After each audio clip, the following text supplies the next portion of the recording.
পুজোর অগ্রিম রিজার্ভেশনের নির্দিষ্ট দিন এসে গেল। ভ্রমণপ্রিয় বাঙালি অনেক আগে থেকেই পরিকল্পনা করে ফেলেছেন পুজোয় কোথায় কোথায় বেড়াতে যাবেন। বাঙালির এই ভ্রমণ আকাঙ্ক্ষা চরিতার্থ করতে রেলযাত্রীদের জন্য এবার সুখবর নিয়ে এলো পূর্ব রেল।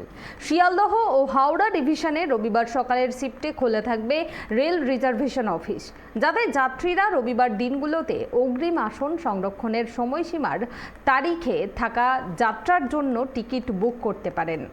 বুধবার সাংবাদিক বৈঠক করে একথা জানিয়েছেন পূর্ব রেলের প্রধান জনসংযোগ আধিকারিক কৌশিক মিত্র। তিনি কি জানিয়েছেন শুনে নেব। নমস্কার। পুজোর অগ্রিম রিজার্ভেশনে চলে এলো। ভ্রমণপ্রিয় বাঙালির অনেকেই আগে থেকে এই পরিকল্পনা করে রাখেন যে পুজোয় কোথায় বেড়াতে যাব, কখন যাব। বাঙালির এই ভ্রমণের আকাঙ্ক্ষা চরিতার্থ করতে আগামী দিনে রিজার্ভেশন পিরিয়ডের টিকিট কাটার জন্য পূর্ব রেল অনেক সুবিধা নিয়ে আসছে।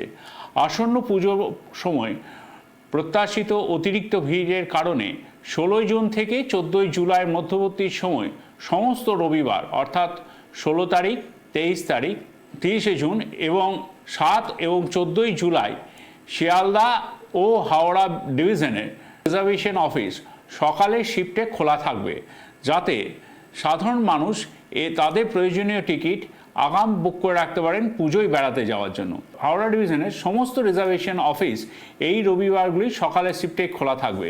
শিয়ালদা শিফটে কয়েকটি রিজার্ভেশন অফিস রোববার খোলা থাকবে। তাদের মধ্যে অন্যতম স্টেশনগুলি হলো শিয়ালদা, কলকাতা, বিধাননগর, দমদম জংশন, দমদম ক্যান্টনমেন্ট, দক্ষিণেশ্বর, বেলঘরিয়া, সোদপুর, টিটাগড়, ব্যারাকপুর, শ্যামনগর, কাকিনাড়া, Naihati, Kanchrapara, Kalyani, Ranaghat, Majhdia, Bagula, Shantipur, Krishnanagar city, Bethuadahari, Debagram, Palashi, Beldanga, Berhampore court, Murshidabad, Lalgola, Lakshmikantapur, Baruipur, Diamond Harbour, Birati, Madhyamgram, Barasat, Habra, Thakurnagar, Bongaon, Basirhat, Hasnabad, Jadavpur, Ballygunge, Tollygunge, Sonarpur এবং বজবজ, যেটা ক্রমাগত মারু বলি আমরা, মাঝেরহাট এবং ক্যানিং স্টেশনের রিজার্ভেশন অফিসগুলি রবিবার দিন সকালবেলায় খোলা থাকবে।